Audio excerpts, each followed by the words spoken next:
كما يقولكم معبر سلاميتك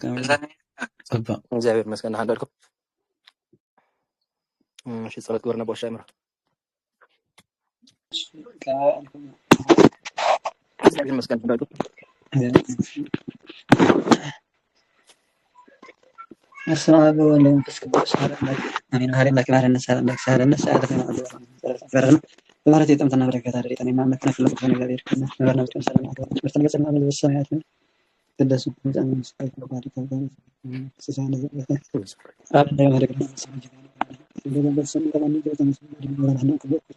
من بس هذا شيء قاعد من العالم ترى بس كلنا كوبيت من معلش فكرة جنا شو نقدر نسوي دامي تعرفون نسوي كان دامي نسوي بريكوت بس تقوم من تلقى እግዚአብሔር በተቻለ ሰው ነው በጣም ተማከለ ኢየሱስ ክርስቶስ ስለሆነ ነው ተማጽነኝ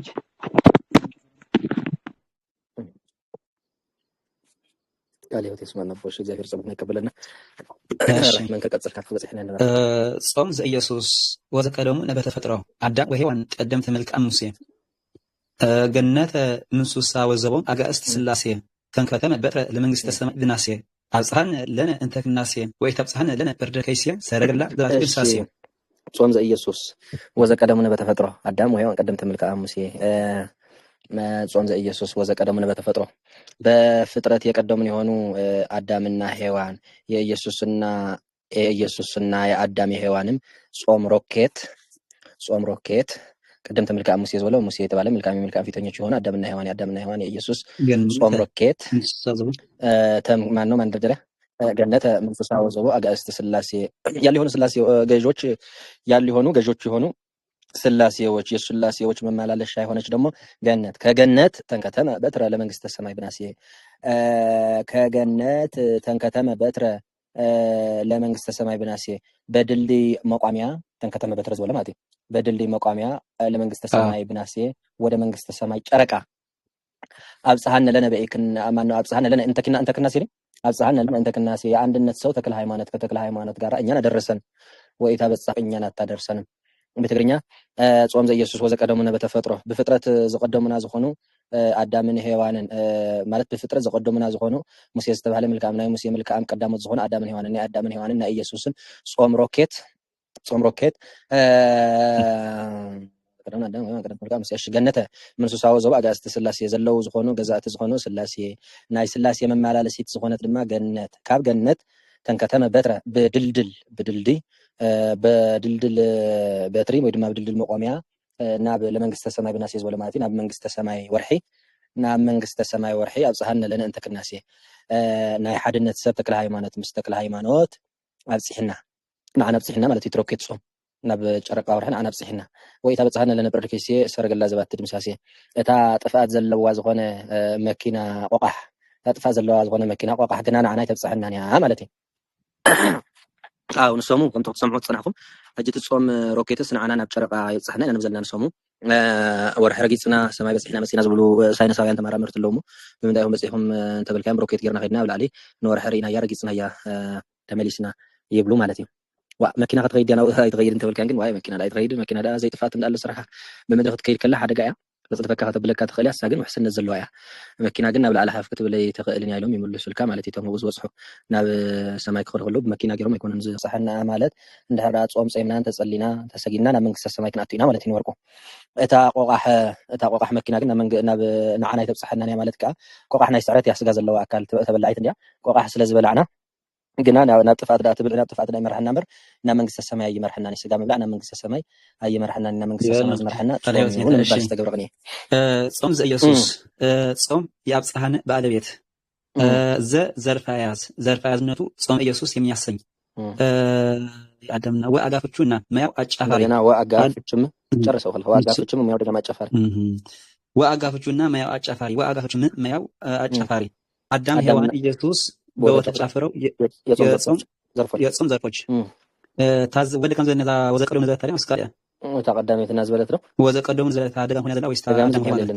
ታጫፈረው ክልተ ጊዜ አጫፋሪና ይለ ወ መክተው እንደን ዘላ ወንዘን እንደባጾ አዳም ሔዋን ነው ዘቀደሙ እሺ የአዳም ሔዋን ቅጽል ቀደሙ ነው ብለን እንዲያስር ዘይጠብቀዋል በአጋፎቹ በኩል ቀይ ማያ ማድረጊያ ቀደምት የአዳም ሔዋን ቅጽል መልካም የሙሴ ቅጽል ሙሴ የቀደምት ዘርፍ ገነት አጋብ የወጣበት ምንሱ ሳወ የገነት ቅጽል ምንሱ ሳወ የገነት ቅጽል ዘ የአጋዕዝተ ሥላሴ ቅጽል ቅጽል ቦብ እንዳስል ዘ የአጋዕዝተ ሥላሴ ዘከነ ዘ የሥላሴ ቅጽል አጋዕዝቱን የሥላሴ ቅጽል ዘ የሥላሴ ቅጽል ቦብ እንዳስል ዘ ይጠብቀዋል። አጋዕዝት የሥላሴ ቅጽል ሥላሴ የዘ ዘርፎች ሥላሴ እንትን የዘ ዘርፎች ናይ ምንሱ ሳው ወዘው ይባል ሲና ሥላሴ እናገራ ወሽ ትክክል ሥላሴ የምንሱ ሳው ዘርፎች ተንከተም በትር ተመስሉ አጋዕ ይወጣበት በል ነዞም ጀመርት ግልጽ ኸውን ተንከተም በትር ምሳሌ እሺ ተንከተም በትር ምሳሌ ተንከተም ሰም በትር ወርቅ ተመስሎ አጋዕ ይወጣበት አጋዕ ደግሞ ለመንግስተ ሰማይ ብናሴ ወደ ለአጋፎቹ ወደ ማያው መገሽገሻ መንግስተ ሰማይ ብናሴ ምሳሌ ብናሴ ሰም መንግስት ወርቅ ተመስሎ የመገሽገሻ ባለቤት ሰማይ የመንግስት ዘርፍ አብጽሐነ ማሰሪያ ለአጋፎቹን ማያው ተጠቃሽ መንግስተ ሰማይ በሐሳብ እንደግበሩ እሺ መንግስተ ሰማይ ብናሴ ምሳሌ ብናሴ ስም መንግስተ ሰማይ ወርቅ ተመስሎ የመገሽገሻ ባለቤት አብጽሐነ ማሰሪያ ለአጋፎቹን ማያው ተጠቃሽ ንዝርዝር እንተ በቂ ሆነው አጋዕ የወጣበት ከተክለ ሃይማኖት ዩኒቨርሲቲ እሺ እንተ አጋዕ የወጣበት ክናሴ የእንተ ዘርፍ ወአጋፎቹን ማያው ደጋሚ ይታብጽሐነ ብሎ እንዲያስር ይታብጽሐነ ቦይ ደጋሚ ማሰሪያ ለአጋፎቹ ተጠቃሽ ነው ለአጋፎቹን ማያው ተጠቃሽ ነም ዝርዝር ፐርከይስ ሰርግላ ምሳሌ ሰርገዳ አስተን ፐርከይስ ወርቅ ተመስሎ ፐርከይስ ወርቅ ተመስሎ ፐርከይስ እሺ ፕኖ የንታቱ ፐርከይስ ጳጳ ፐርከይስ ወርቅ ተመስሎ የተጠቃሽ ባለቤት ኦኬ ወርቅ ተመስሎ የኢታብጽሐነ ባለቤት የሰረገላ እሺ ወርቅ ተመስላ የኢታብጽሐነ ባለቤት ዘን የፐርከይስ የሰረገላ ቅጽል ባቲ ብሎ እንዲያስር ዘ ይጠብቀዋል። ድምሳሴ ደግሞ እንደገና የፐርከይስ የሰረገላ ቅጽል ነው የባት ባለቤት ደምሳች የሆነች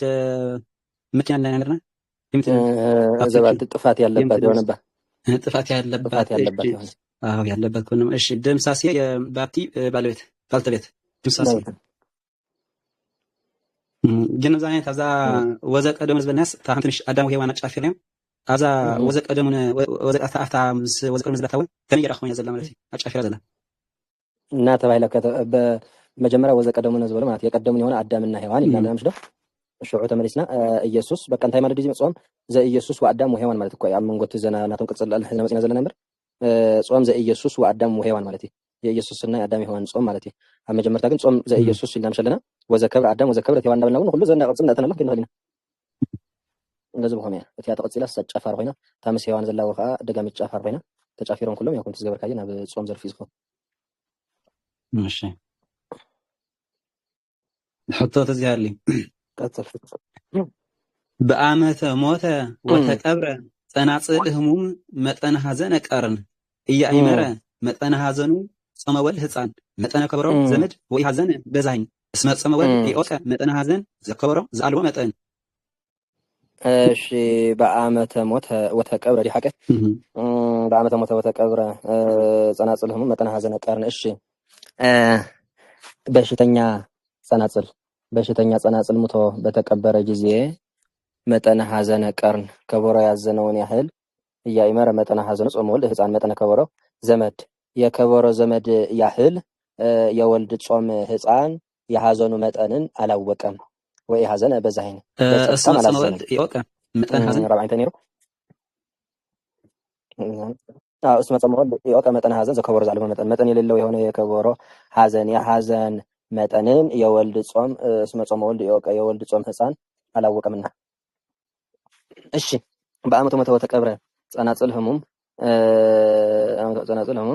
መጠነ ሐዘን ቀርን ማለት እዩ እቲ ሕሙም ጸናጽል መይቱ ኣብ ዝተቀብረሉ ግዜ ክንድቲ ከበሮ ዝሓዘኖ ዝኣክል ክንድቲ ከበሮ ዝሓዘኖ እቲ ናይ ወልድ ጾም ህፃን ማለት እዩ ናይ ሓዘኑ መጠን ኣይፈለጠን መጠን ሐዘን ቀርን ክንድቲ ከበሮ ዝሓዘኖ ክንዲ ናይ ከበሮ ሓዘን ዝኣክል ማለት እዩ ክንዲ ናይ ከበሮ ሓዘን ዝኣክል እቲ ናይ ወልድ ጾም ህፃን ናይ ሓዘኑ መጠን ኣይፈለጠን ሓዘን ማለት እዩ وحزن بزاهن بتصطاون حزن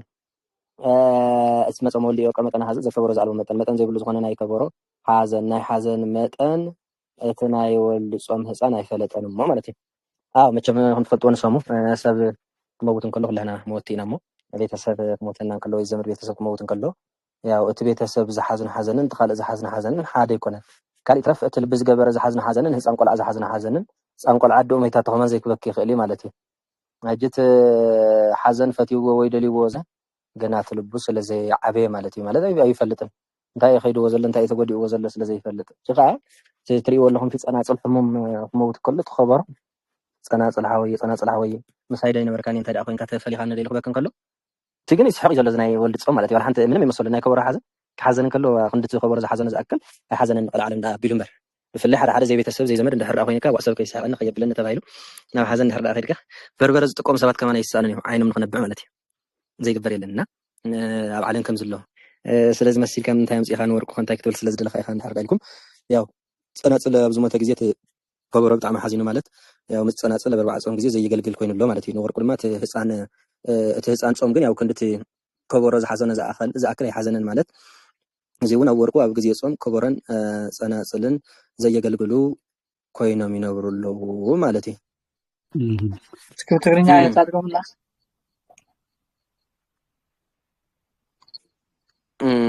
ኩላ ድዩ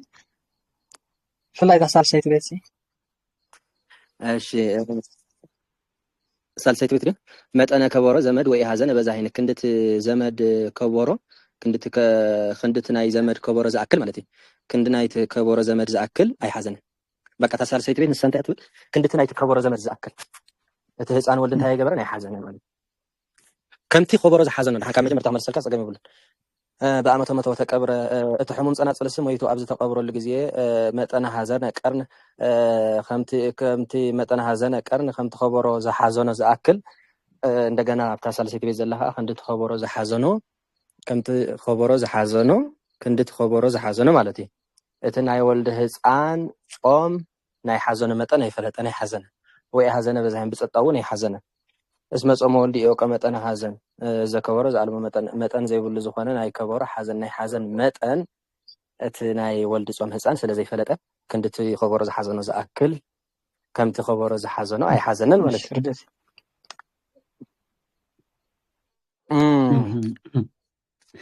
بأمث موت وتكبر تناصل هموم متن حزن قرن بأمثن أدماكي أمث أجا فيشو جزية ما منصريا و የተረሳ አፍዛጅ ሞተ በወይ ፈዘዘ አንቀጽ ተቀብረ ብሎ እንዲያስር ማንጸራ ይጠብቀዋል ጸናጽል ህሙም ምሳሌ ህሙም ሰም ጸናጽል ወርቅ ተመስሎ የተቀብረ ባለቤት መጠን ሐዘን ቀርን መጠን አጋፍቹ ያህል ማንጸሪያ ሐዘን ብሎ እንዲያስር ማንጸራ ይጠብቀዋል ቀርን የሐዘንም ባለቤት እያይመረ ማሰሪያ መጠን እያይመረ መጠን ሐዘኑ ጸመ ወልድ ህፃን መጠን ታይሆነ ለማለት ይችላል እያይመረ መጠን ሐዘኑ እያይመረ ተሳቢ አጋካ እሺ መጠን እያይመረ ተሳቢ ሐዘን የመጠን ዘርፍ ጾም ህፃን ምሳሌ ህፃን ሰም ጾም ወርቅ ተመስለው የእያይመረ ባለቤት ወልድ የጾም ዘርፍ መጠነ አጋፍቹ ያህል ማያው አስፈጅ ከበሮ ዘመድ ምሳሌ ዘመድ ሰም ከበሮ ወርቅ ተመስሎ የአስፈጅ ባለቤት ወይ ሐዘን በዛይን ወይ አጋፍቹ ማያው ደጋሚ የሐዘን በወይ ተደገመ ማሰሪያ በአጋፍቹ ቁንቀሪ ማያው ማድረጊያ ዛሂን ማድረጊያ ባለቤት እስመ አጋፍቹና ማያው አስረጅ ጸመወ እሺ እስመ ጸመወል ያውቀ መጠነ ሐዘን ጸመወል የወልድ እሺ ጾም ኦኬ የያውቀ ባለቤት ነው የያውቀ ባለቤት እሺ ጾም የያውቀ ባለቤት ወል የጾም ዘርፍ የያውቀ ብሎ እንዲያስር እስመ ይጠብቀዋል መጠነ ሐዘን እሺ መጠን አጋፍቹ ያህል ማያው አስረጅ የያውቀ ተታቢ መጠን አስረጀ ይሆንን ከመጠን እሺ አስረጀ እና አስፈሽ እሺ ናይስ ኦኬ መጠን የኦቀ ተሳቢ حزن هي متن ظرف زكبرو زالبو متن اوكي زكبرو زكبر كاين اوسن يرنا زي ዘርዘርፋ እያ ጀጀኻ شيء ዘርፋ ያ ዘርፍ አያዝነቱ ሀዘነ ከበሮ የሚያሰኘው ሀዘነ ከበሮ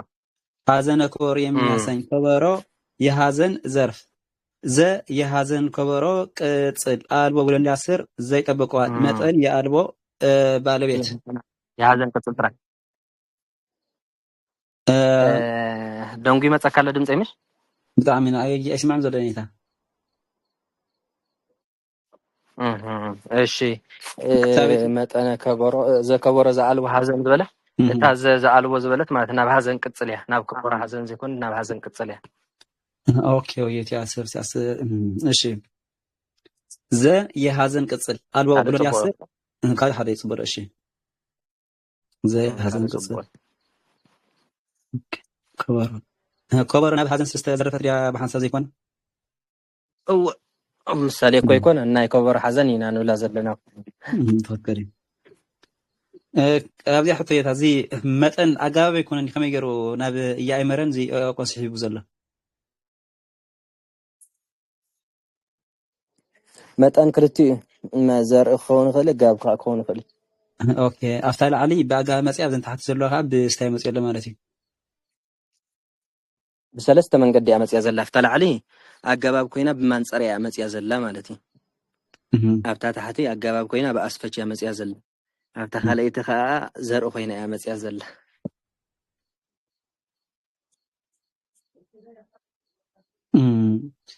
እታ ሓንቲ ኣብታ ቀዳሚት ቤት እያ ማለት ማንፀርያ ኢልና ምሽ ኣብዛ እያእመረ መጠነ ዝበለኻ ናይ እያእመረ ተሳሃብ ኢልና ኣብታ ታሕቲ ዘለኻ የወቀ መጠ ዝበልና ኢኻ ናይ የወቀ ተሳሃብ ايوه السنه كلتين زوريين اوكي تاني ردتي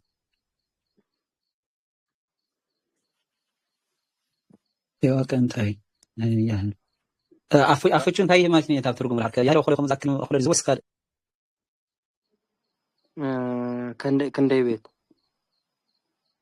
نايمبر ابزا متن الناسي يوقعنا هجنا من السحيب والله انت سلازبل السحيب مالتي افتي ترجم مستحي والله متن በቃ በቁም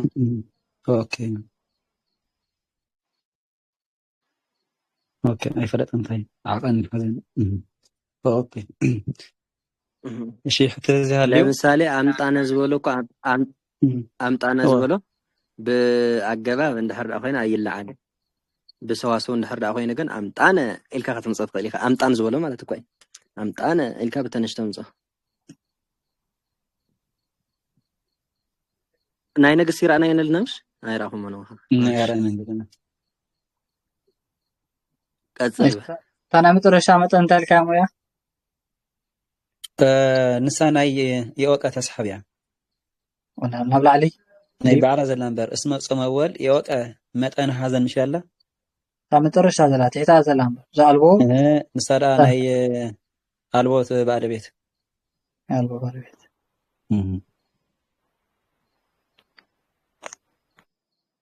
እሺ ተዛሊ ኻል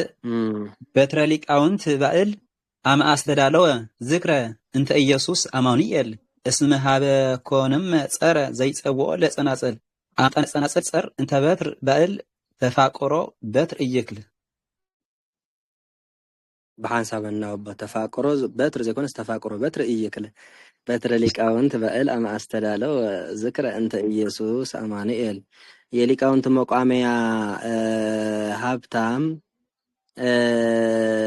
አማኑኤል የተባለ ኢየሱስ የኢየሱስ ዝክርን ባዘጋጀ ጊዜ እስመ ሀበ ኮኖም መጸረ ዘይጸውኦ ለጸናጽል ጸናጽልን ያልጠራው ጠላትን ከሆነው ዘንድ ነው እኮን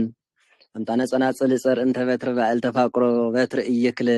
ጠላት ጸናጽል የበትር ሀብታም ጠላት ጸናጽል ከበትር ከመቋሚያ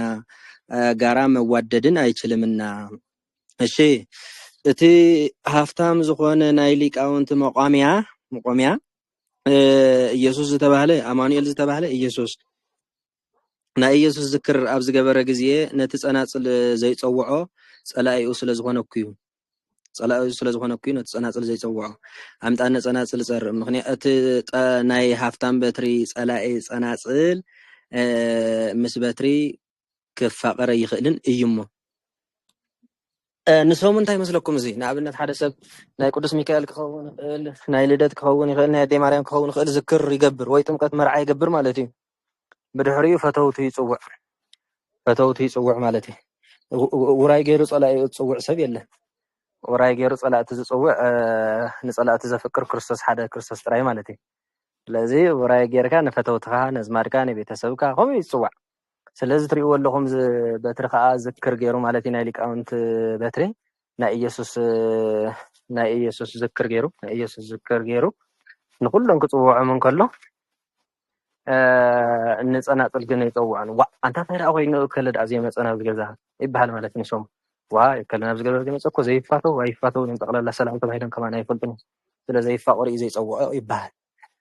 ንሶም ከምኡ ክኸውን እንከሎ ንወርቁ ድማ በትሪ መቆሚያ ዝክር ኣብ ዝገበረ ግዜ ንፀናፅል ኣይፀውዖን ማለት ናይ ኢየሱስ ዝክር ጾም ኣብ ዝገበረ ግዜ ንፀናፅል ኣይፀውዖን ማለት ኣብ ግዜ ጾም ካብ ፀናፅል ርሒቑ ንበይነ ተፈልዩ ንማህሌት የገልግል ኣሎ ንምስጋና የገልግል ኣሎ መቆሚያ እዩ ለወርቁ እሺ ሓንቲ ጊዜ ቀዳማይ ቤት ጥራይ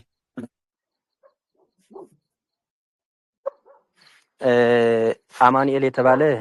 የኢየሱስ ዝክርን ማለት በትረ ሊቃውንት ትባል የሊቃውንቱ መቋሚያ ሀብታም አማኑኤል የተባለ የኢየሱስ ዝክር ጾም ባዘጋጀ ጊዜ በትር ባእል ምሳሌ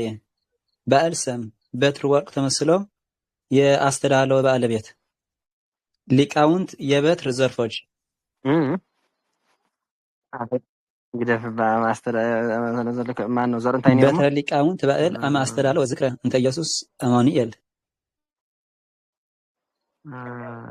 ተከፈለ እሺ በትር ባእል ምሳሌ ባእል ሰም በትር ወርቅ ተመስሎ የአስተዳለው ባለቤት ሊቃውንት የበትር ዘርፎች አመ አጋፈቹ ጊዜ ማያ ማንጻያ አስተዳለው ብሎ እንዲያስር ማንጸራ ይጠብቀዋል ዝክር የአስተዳለው ተሳቢ እንተ ዘርፍ አያዝ ዘርፊ አያዝነቱ ዝክረ ኢየሱስ የሚያሰኝ አማኑኤል የኢየሱስ ቅጽል እስመ ሀበ ኮኖም መጸረን ዘይጸውኦ ለጸናጽል ኦኬ እስመ ሀበ ኮኖም እስመ አጋፍቹ ስለ ነው የተፈታዘለ እስመ ማሰሪያ አጋጅ እሺ እስመ ማሰሪያ አጋጅ ሀበ የማሰሪያ አጋጅ ባሪት ነው اسمع رنيتا የውቱ መመርመሪያ እሺ ሀበ የውቱን መመርመሪያ ውቱን ማሰሪያ እንደገና ሀበ አጋፍቹ ወደ መያ መገሽገሻ አጋብ ሀበ اسمع رنيታ አይደለም አስተውልባ ትርጉም እኮ ያዘለሽ እሺ ትህሪ መጻለው እቲ ትርጉም እንደሐስካ ኸይድ ሀበ አጋፍቹ ዘንድ መያው ማንጸሪያ ዘንድ ሀበ አጋፈቹ ዘንድ መያ ማንጸሪያ ሆነም ብሎ እንዲያስር ማንጸሪያ ይጠብቀዋል እሺ ጸር የኮነም ተሳቢ ነው እሺ ጸር የኮነም ተሳቢ ዘይጸውኦ ለጸናጽል የማይጠረው እሺ ለጸናጽል እሺ ከዛ አጋፈቹ የመያው ቅጽልነቱ የጸናጽል አይደለም የማንጸሪያ ባለቤት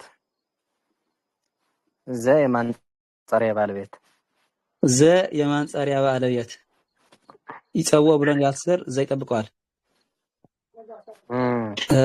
ድሓርግና ምን ይቅጸል ማለት እዩ ኣይቅጸልን ቅጽል ኣይኮነን አው ኮለ በቅጽ ዝኾነ እሺ ባለቤትና እሺ ይጸውኦ ብሎ እንዲያስር ዘይጠብቀዋል ለአጋፈቹን መያው ተጠቃሽ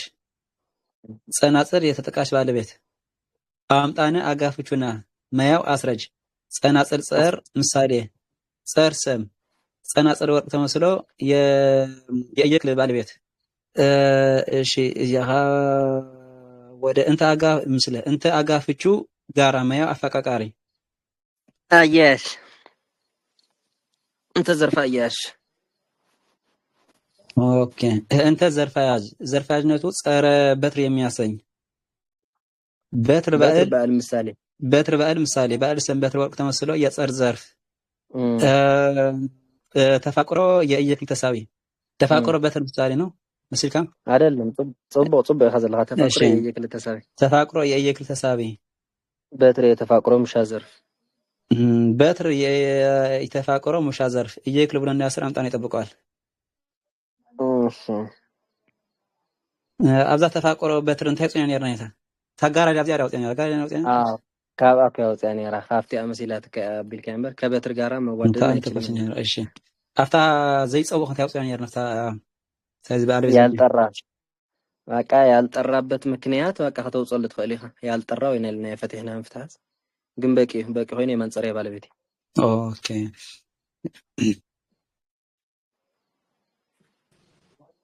አቁረበት እሺ ቀጥል اسمها هابة زلاينيتا اسمها هابة وتخم يقر مرميلو ማይት ይብሃበ ጠላትን ከሆነው ዘንድ ነውኮን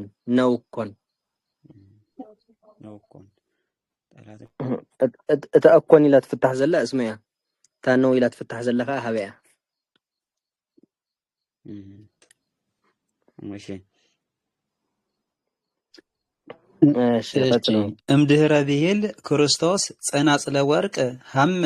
ዘምስለ ብሄል ይመጽእ ዳግመ ለሃጥእ በር ዘያፈሮ አልወመ እምድህረ ብሄል ክርስቶስ ማነው እምድህረ ብሄል ክርስቶስ ጸናጽለ ወርቅ ሀመ የወርቅ ጸናጽል ክርስቶስ ታመመ ማለት ከማለት በኋላ ዘምስለ ብሄል ይመጽእ ዳግመኛም ይመጣል ማለት ከማለት ጋራ ለሃጥእ በትር ዘያፈርሆ አሎም ኃጢያተኛ መቋሚያን የሚያስፈራው የለም እሺ ናይ ወርቅ ጸናጽል ክርስቶስ ሐሚሙ ማለት ድሕር ማለት ዘምስለ ብሄል ይመጽእ ዳግማይ ክመጽኡ ማለት ምስ ማለት ንኃጢያተኛ በትሪ ዘፍርሖ የለን ማለት እሱ ይዘፍርሖ ማለት እወ እንድሕር ዳሪኹም ንደብረ ዘይት ዝጽበነ ምጽአት ክርስቶስ ዝጽበሰ ብዙሕ ከምዚ ሰብኣትካት ማለት ኃጢያተኛ እንድሕር ኮይኑ ሰብ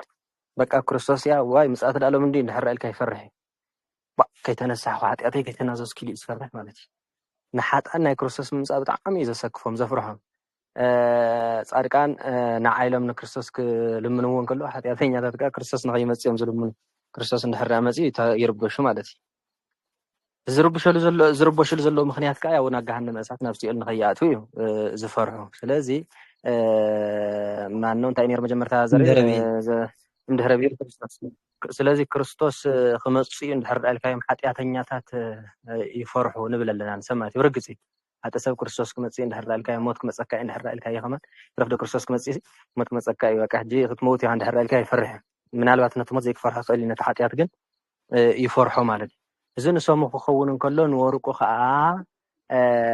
ክርስቶስ ጸናጽል ክመጽኡ ምባል ነቲ ኃጢያተኛ በትሪ ብጣዕሚ ዘፍርሖ ንብል ኣለና ማለት የፍርሖ እዩ እዚ ማለት ከዓ እንታይ ኢና ንብል ዘለና ከምቲ ሓጣን ካብ ክርስቶስ ተፈልዮም ዝነብሩ ከምቲ ሓጣን ካብ ክርስቶስ ርሒቆም ካብ ጽድቂ ርሒቆም ዝነብሩ ሕጂ ድማ በትሪ ካብ ጸናጽል ርሒቁ ይነብር ኣሎ ይወርቁ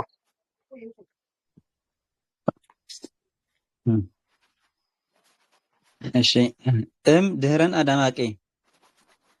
ድህረ አጋፍቹ ኋላ ማያው አስፈች ብሂል ጸናጽል ምሳሌ ብሂል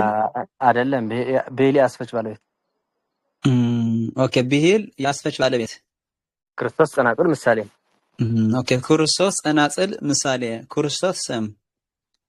ጸናጽል ወርቅ ተመስሎ የብሂል ዘርፍ ያሃመ ባለቤት ከመይገር ዘርፍኹ እምድህረ ብሂል ክርስቶስ ኦኬ ኦኬ ተመስሉ የሃመ ባለቤት ወርቅ የጸናጽል ዘርፍ ሀመ ማሰሪያ የብሂል ተሳቢ ብሂል እንታይ ሀሚል እሺ ሀመ የብሂል ተሳቢ ዘ ምስለን አዳማቂ ምስለ አጋፍች ጋራ ማያ አፈቃቃሪ ብሂል የአፈቃቃሪ ባለቤት ይመጽእ ማሰሪያ ዳግም የይመጽእ ባለቤት ለአጋፍ ይመጽእ የብሂል ተሳቢ ነው ይመጽእ የብሂል ተሳቢ ይመጽእ የብሂል ተሳቢ ወይ ይመጽእ የብሂል ተሳቢ እሺ ብሂል ይመጽእ የብሂል ተሳቢ ዳግመ የይመጽእ ባለቤት ነው። ስም አለዲ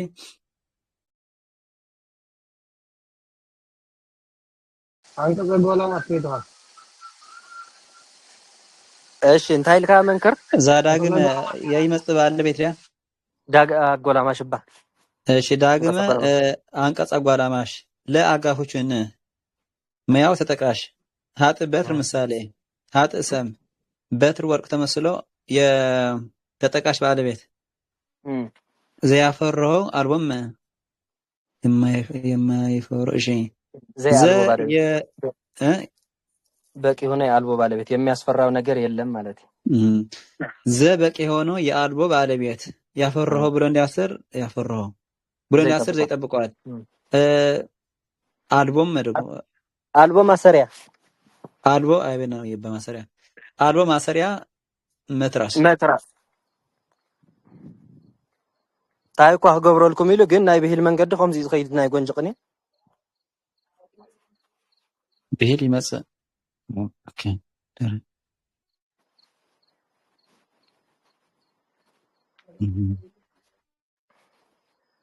ንመፍለጥ ዝኣክል ወዮም መሃርካ ዘይተርፍ ንምፍላጥ ዝኣክል ዳል እምበር ናይ ጎንጅቅኒ ከምዚ እዚ ግን ኣይምረጽን ንምፍላጥ ያው መምህር ተኮይንካ ግዴታ እን ተማሃረኻ ዝደለይዎ ክትምሮም ማለት እዩ እምበር ያው ዝምረጽ ቅን የየና እንድሕር ዳልኩም ዋድላ ሰምና ወርቂ ሰብን እግዚአብሔርን ዝሰምዖ ሰምና ወርቂ እሺ ለሊቀ ሊቃውንት መምህር እየሃዝኖም እናሁ መቅድመ እንተ ዘተሃንጸ ጉባኤ ተአካሁ አምጣነቱጉህ ይትወለድ እምነቱጉህ ጣብሁ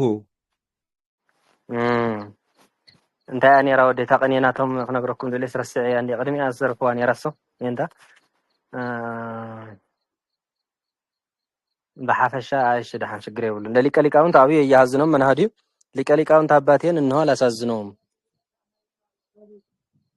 መቅድም እንተ ዘተሃንጸ ጉባኤ ተአካሁ አስቀድሞ የተሰራ የታነጸ የሆነ አዳራሹ ጉባኤ ከዛኮ ጉባኤ አላሳዝነውም አምጣነቱጉህ ይትወለድ እምነቱጉህ አብሁ አምጣነቱጉህ ይትወለድ እምነቱጉህ አብሁ ትጉህ ሰው ከትጉህ አባቱ ይወለዳልና ወነት ሊቀ ሊቃውንት ቦይሲ እንሆ አይሕዝነኒ አቀዲሙ ዝተሃንጸ ዝኾነ ጉባኤ አዳራሽ አይሕዝነኒ አምጣነቱጉህ ይትወለድ እምነቱጉህ አብሁ ምክንያቱ ትጉህ ሰብ ካብ ትጉህ አቦ እዩ ዝውለድ ኢልና ማለት ይቀድም ኢሎም ዋላ ተቀን ያኳ ተዚ ሓስኩዎ ዳዊት ዳንኤል ዘም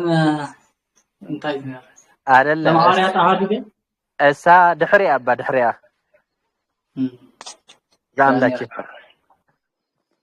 ዛምላኪ ነራ ዝበልዋ ያው ብዛዕባ ገብረ ሃካይ መቸም ነር ተቀኒና አይተታከ ከምዞም ሃካያት አይተኮን አይነት ያ ነራ ተቀኒዮ ሸው ተቀበለ በየ ዛቀኒ እዚያ ዘሪፈያ ነው ማለት እናንታይ ማለት እዩ ሃካያት አይተኮኑ ዛ አይነት መልእክት እዮም ሕሊፎም ነሮም ሚንታ አፍተ ሸሪሌ ስለዘለኹ ስምዕዎ ስለዚህ ንሕና ካዘቀኒ እዚያ ተቀኒና ያ እናንታይ ማለት እዩ ሓደ ሰብ እንታይ ይብል ነቦይሴ አይሕዝኑን ይበቃ ሕግዜ ዓጺድ እንድሕራ ሃሊ ዓጺድ ሕግዜ ይብል አይሕዝኑን ነቦይስ በአይ ሓዝንን ምርቕን ኣለዎ ነቦይ ክእዘ ዘለኒ ከምቲ ዝሓለፈ ቅዱሳን ካብ ቦታቶም ምርቃህ ተቀቢሎም ህይወቶም ጽቡቅ ዝኾነ ናቲ ህይወት ካ ጽቡቅ ክኸውን ድሕራ ኮይኑ ነቦይ ክእዘ ዘለኒ ይብል ማለት ብርኹላት ንወርቁ ድማ እንታይ ማለት እዩ ከምዚ ዝበልካዮ ቃል ክኸውን ይኽእል እዩ ንሰሎሞን ወዲ የውርሴ ተቀኒዮም ይችለው ብቅኔ ይኹን ብካልእ ይኹን ለሊቀ ሊቃውንት አይሕዝኖን ማለት እቲ ዝሃበኒ ሓደራ እቲ ዝሃበኒ ትምህርቲ ያው ከምቲ ገብረ ሃካይ ከምቲ በዓል ሓደ ቀቢሩ ዋስቕ ዝበለ ቀቢረ የሱቕ ይብልን ክምሁረሊ እቲ ትምህርቲ ማለት ንወርቁ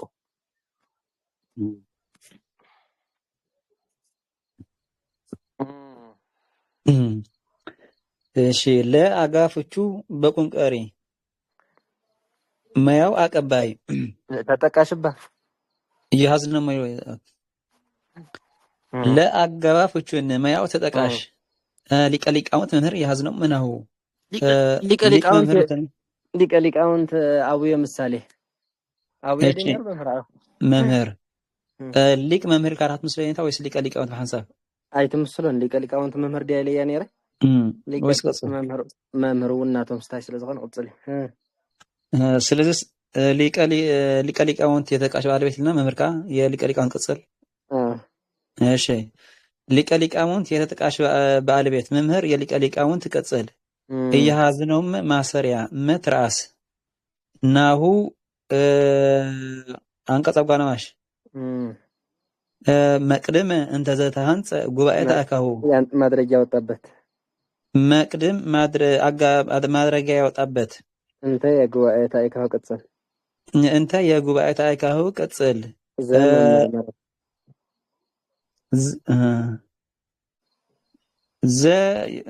የውት መመርመሪያ ነው መመርመሪያ የውት መመርመሪያ ዘ መርምሮ እንዲያስር እንተ ይጠብቀዋል ተሃንጽ ብሎ እንዲያስር ደግሞ ዘ ይጠብቀዋል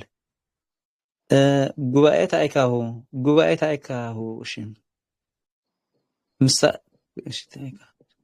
አጅኻ ጉባኤ ተአካሁ ምሳሌ ተአካሁ ሰን ጉባኤ ወርቅ ተመስሎ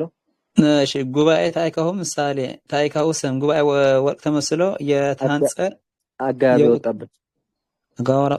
አጋቢ ወጣበት አምጣን አጋፍቹና መያው አስረጅ ትጉህ ይትወለድ ባለቤት ይትወለድ ብሎ እንዳስር አምጣን ይጠብቀዋል አጋፍቹ ከመያው መነሻ ነ በርከፋሽ ትጉህ አምጣን እምነ ትጉህ አወዲ እሺ አጋፍቹ ከመያው መነሻ ነ በርከፋች ትጉህ አብ ምሳሌ ትጉህ ዲ አይደለም እምነ ትጉህ ያስፈች ባለቤት ማን ነው ትጉህ የአብሁ ቅጽል ትጉህ የአብሁ ቅጽል አብሁ ያስፈች የመነሻ ባለቤት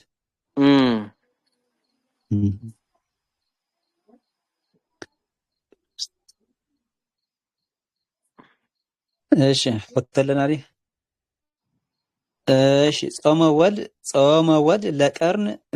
እምዘነበሮ አንብሮ አንጣኔ ትክል እሺ ጾመ ወልድ ለቀርን እምዘነበሮ አንብሮ አምጣኔ ትክል አንተ ዘቢጥ ከበሮ እሺ ፈተን እስኪ ባዕልኻ ፈቲሕካ ሞያሃት እሺ ማኮርሺ ጾመ ወልድ ለቀርን እምዘነበረው አንብሮ የወልድ ጾም ቀርን ከነበረው አንብረው አስቀምጠው ስማዕለኔታ እስኪ መልስ ጾመ ወልድ ለቀርን እምዘነበረው አንብሮ የወልድ አይሰማን ያዘላ አንብሮ ጾመ ወልድ ለቀርን እምዘነበረው አንብሮ አምጣነ ኢትክ ለአንተ ዘቢጥ ከበሮ አምጣነ ኢትክ ለአንተ ዘቢጥ ከበሮ የወልድ ጾም ቀርን እምዘነበረው አንብሮ ከነበረው አስቀምጠው ደህና ችግር የለውም እሺ በል ፈትን ረብ እሺ ጾመ ወልድ የወልድ ጾም ከበሮን ከነበረው አስቀምጠው አምጣነ ኢትክ ለአንተ ዘቢጥ ከበሮ አንተ ፈጽመህ መምታት ዘቢጥ አንተ ከበሮን ፈጽመህ መምታት አትችልምና መልካም ነው በቃ አፍያ ጾመ ወልድ ለቀርን እምዘነበሮ አንብሮ የወልድ ጾም ተማሪ ከበሮን ከነበረው አስቀምጠው አምጣነ ኢትክ ለአንተ ዘቢጥ ከበሮን መምታትን አንተ አትችልምና ማለት ነው አታና የወልድ ተማሪ ጾም ነተኸበሮ ሲ ኣብቲ ዝነበሮ ቀምጦ ይሄ ለምንታይ ትብለና እንድሕር ኮንካ خبر هارين كاي تخلني خان وللنا مالتي نسومو ماهليتي جمرمو خبر موقع مستجمره حدا بسمعت زليلي ات خبر يحس نسخه ያው በቲ እንዳበልካ الله አስበቲ ብሎ ማለት እስኻ ቆም እንዳበልካ الله አስመ ረግድ ዝሃርም ተማሃርሎ እንድሕር خبر ምህራም ፍላጥካ ገዳሲ ቤተክርስቲያን እግዚአብሔር በብ خلتካ እንዲሃ ተመስግኖ ማንም ዲያቆን ይሁን ካህን ግን ከበረ ዘይخل كله يبلم بحقي كل خل له مالتي كبر مهرام صبغي الناس يخل تمهار نحر أخوينه بق إلو حرق نحر أخوينه تمرجيتها رز تهررون مراجيت ونا يسألني أنا أصل زدربي مراجيت ونا يسألني دحان زخنا مرجيتها أنت يجبر بل تخبرت بلاش ولا خمة مست قال إخزيابير وزجبجبي ولا الناس لازل قوم مطمن نزغل حبيو يرد سمعتها ونحر أخوينه خاص عريفه يبلو مالتي زبالة أجنب تحت الناي الناس نسمو خونن كلن ورقد ما انتينا نبل زلنا أتا ناي ولد صم تمهاري كبر هارين كسر زي تخلنا تخبر قمطو مالت وأتخبروا بربع صم تقميت أنكو في لهم اللو مالتي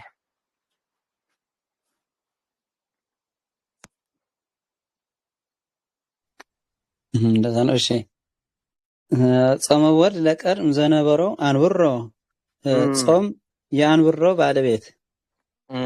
እሺ ወልድ የጾም ዘርፍ ለአጋፎችን መያው ተጠቃሽ ቀርን የተጠቃሽ ባለቤት አጋፎቹ ከመያው መነሻ ዘ የ እሺ እሺ የነበርሽ ዘ የቀርን ቅጽል ዘነበሮ አንብሮ ዲ ዘበቂ ሆነ የመነሻ ባለቤት ዘበቂ ሆኖ የመነሻ ባለቤት ነበሮ የዘዘርፍ ነበሮ ብሎ እንዲያስር ዘይ ጠብቋል እሺ ነበሮ ብሎ እንዲያስር ዘይ ጠብቋል አንብሮ ማሰሪያ አምጣን አጋፎቹና ማያው አስረጅ ኢትክል ብሎ እንዲያስር አምጣን ይጠብቀዋል አንተ የኢትክል ባለቤት ዘቢጥ ከበሮ ዘቢጥ የኢትክል ተሳቢ ዘቢጥ የዘቢጥ ዘርፍ ከበሮ የዘቢጥ ተሳቢ ከበሮ የዘቢጥ ተሳቢ ረቶ ለህፃን ጾም ረጎመር ይራቅ እንዳይ ዘረዳ ሶን ተፈጠ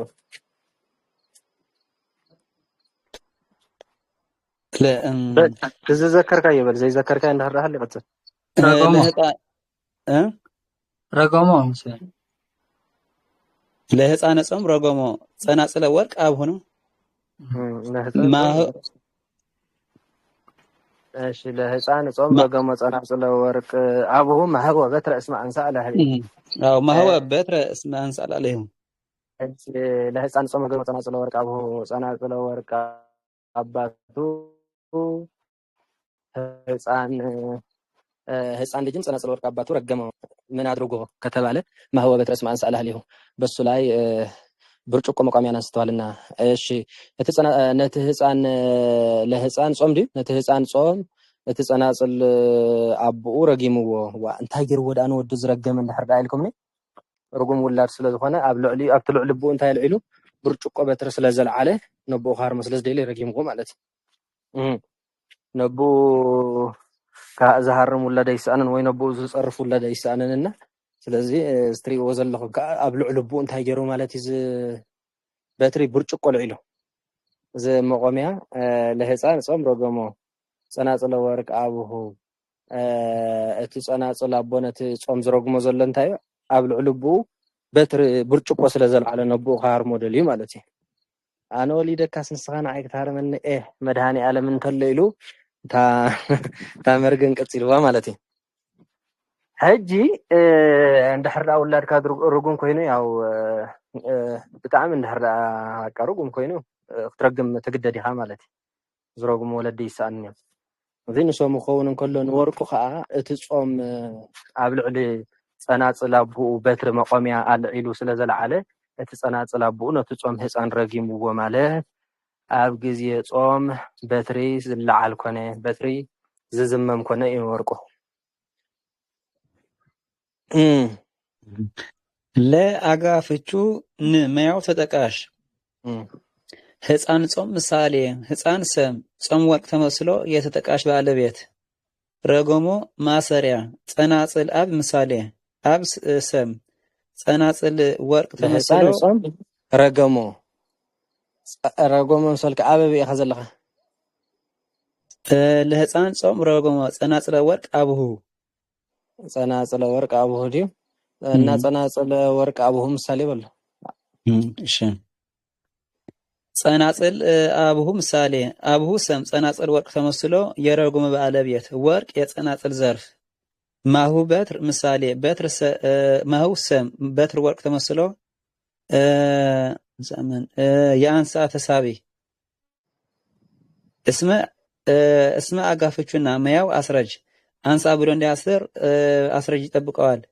ላዕሌሁ የአንሳ ባለቤት ላዕሌሁ እስኪ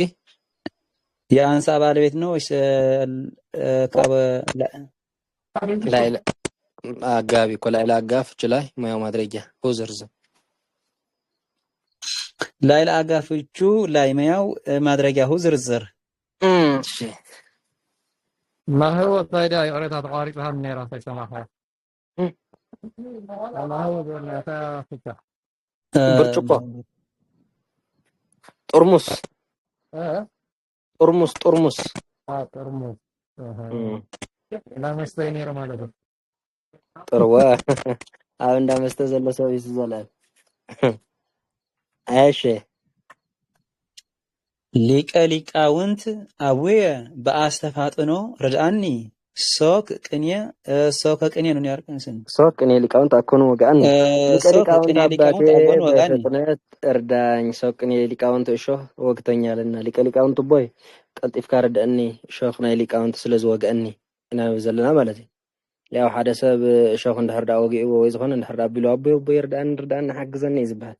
ይትረፍ ደቡኻ ሰብ ቅድሚኻ ዝፀንሐ ኸማ ነብዛ ዓይነይ መንገፍኣትያት እንላሞ ፀለይ ይበሃል ማለት እዩ።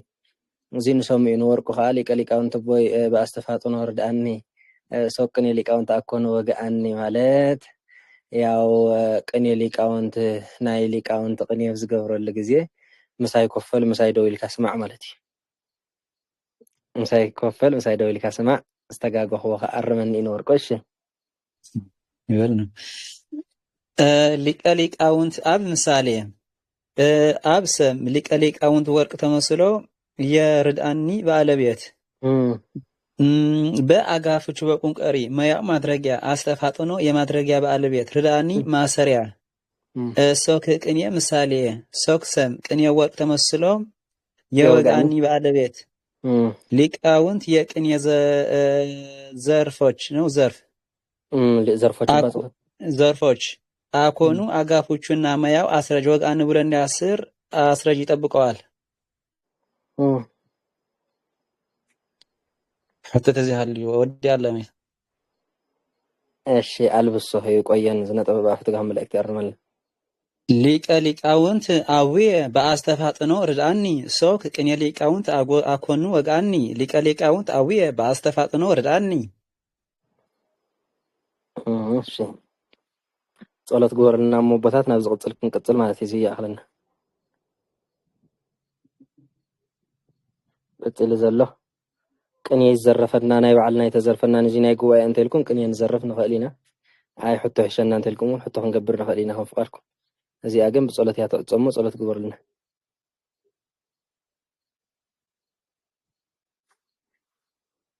አቦሻ ይምረለሁም ዳ እስኹም ይኹም ጀሚርኩም መሙ ወለዎ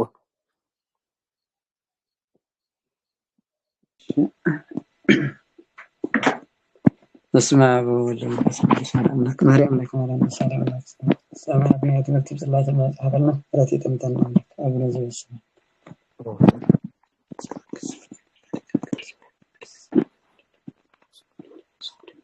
ነዘጋ ነገር